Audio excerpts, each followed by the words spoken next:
Assalamualaikum warahmatullahi wabarakatuh. Dalam kesempatan kali ini, kami akan membuat video presentasi analisis isu global mengenai isu pandemi COVID-19. Kami berasal dari Latsar CPNS Kabupaten Indragiri Hilir, Pelatihan Dasar CPNS PPSDM Regional Bandung, Angkatan 34, Kelompok 4, yang beranggotakan 3 orang, yaitu Raja Doli Ritongga selaku Ketua, Lela Sari, dan Okus Julkaidi. Mari kita dengarkan penjelasan mengenai isu pandemi COVID-19 berikut ini. Saya akan menjelaskan sedikit latar belakang virus COVID-19. Virus COVID-19 adalah penyakit yang dapat menular secara cepat disebabkan oleh coronavirus. Virus COVID-19 adalah virus baru yang terkait dengan keluarga virus yang sama dengan SARS dan beberapa jenis virus flu biasa.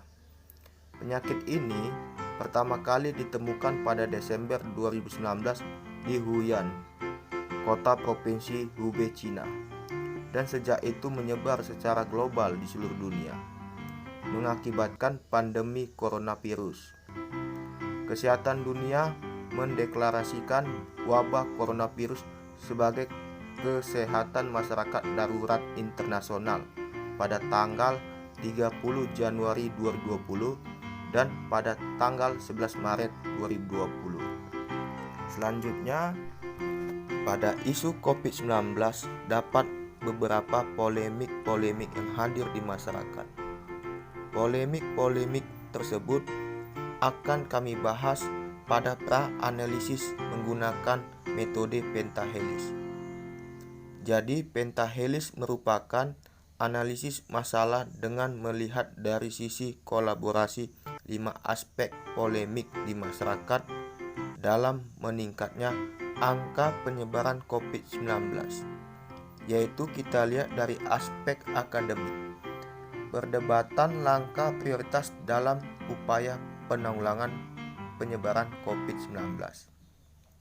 Selanjutnya kita lihat dari aspek bisnis, tetap menjalankan kegiatan usahanya tanpa mengutamakan protokol kesehatan. Selanjutnya kita lihat dari aspek pemerintah, belum berjalan efektif.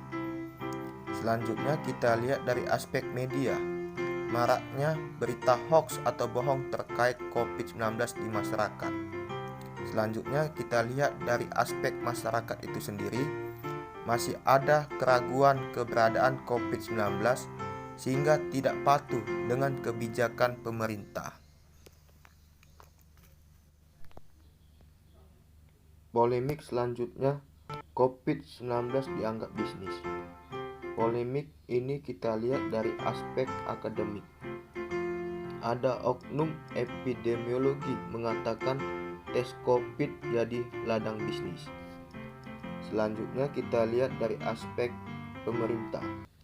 Minimnya pengawasan terhadap barang kesehatan maupun sembako yang seharusnya diberikan gratis untuk masyarakat malah ditimbun dan dijual dengan harga tinggi. Selanjutnya kita lihat dari aspek bisnis. Ada oknum penjual alat-alat kesehatan maupun obat-obatan yang nakal. Selanjutnya kita lihat dari aspek media.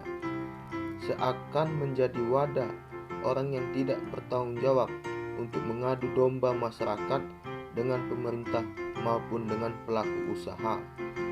Selanjutnya kita lihat dari aspek masyarakat, merasakan harga obat-obatan naik 2 kali lipat dari harga sebelum pandemi sehingga membuat kecurigaan. Selanjutnya, polemik takut divaksin. Polemik ini kita lihat dari aspek akademik. Beberapa kelompok peneliti menyampaikan efek samping dari vaksin sehingga membuat keresahan. Selanjutnya kita lihat dari aspek pemerintah.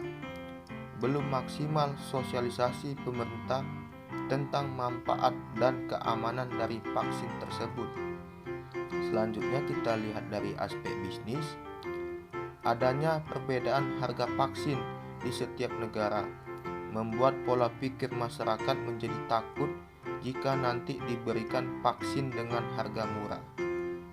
Selanjutnya kita lihat dari aspek media.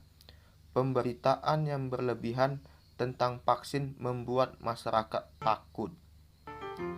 Dan yang terakhir kita lihat dari aspek masyarakat, mudah percaya dengan sumber berita yang tidak tahu kebenarannya.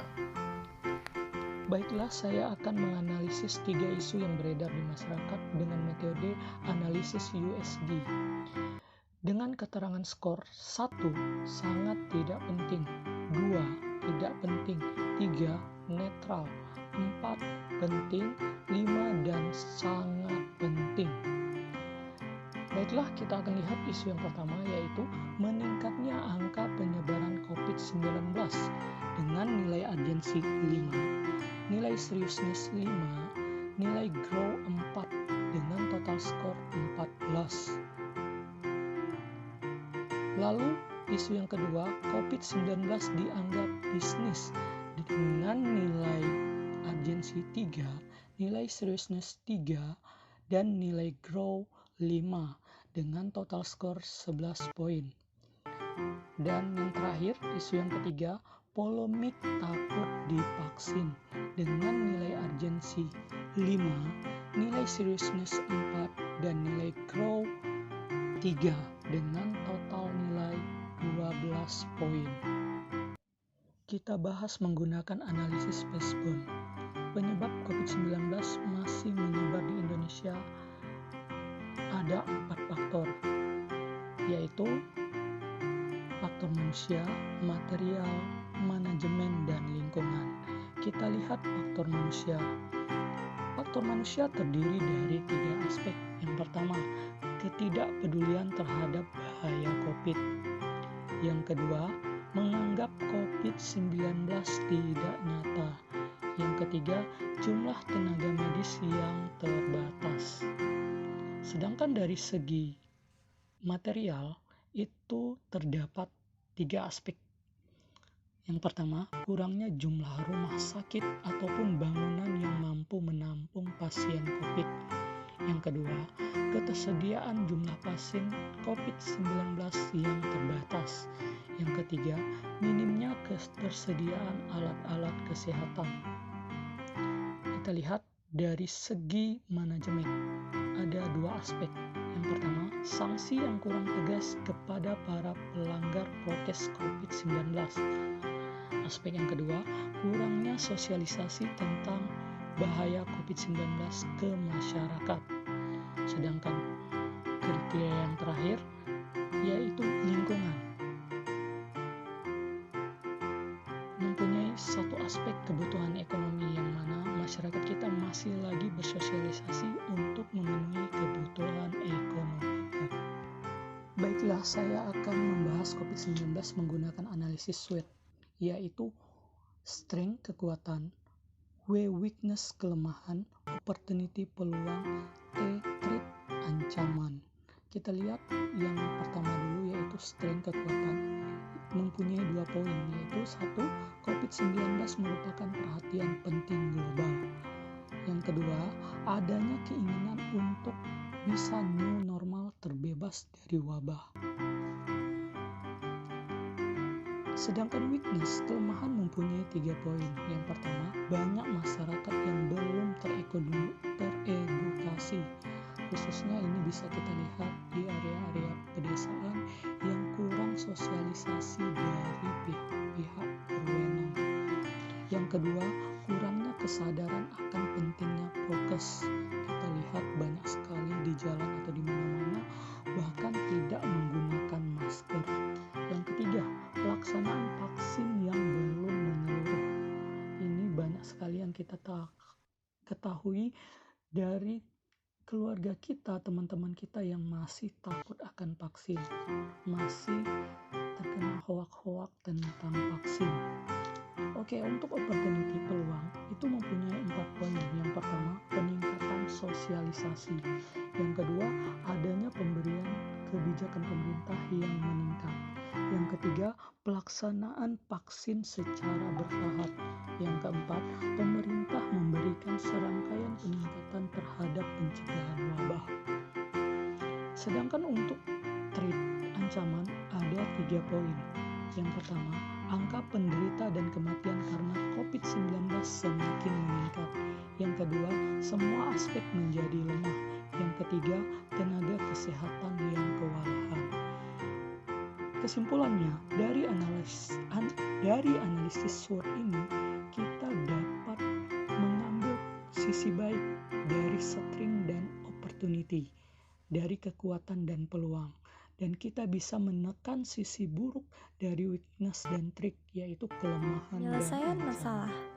Yang pertama, melakukan pola hidup sehat dimulai dari diri sendiri dan keluarga di rumah dengan menerapkan protokol kesehatan yang benar dan berkesinambungan.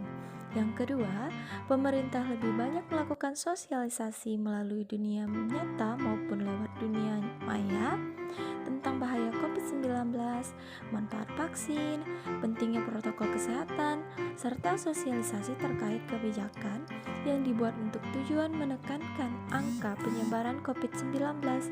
Dan yang ketiga, semua lapisan masyarakat wajib patuh dan melaksanakan kebijakan yang dikeluarkan oleh pemerintah. Dan jangan sampai peraturan berlaku tebang pilih. Demikian penjelasan dari kelompok kami mengenai isu global pandemi COVID-19. Akhir kata, Assalamualaikum warahmatullahi wabarakatuh. Terima kasih.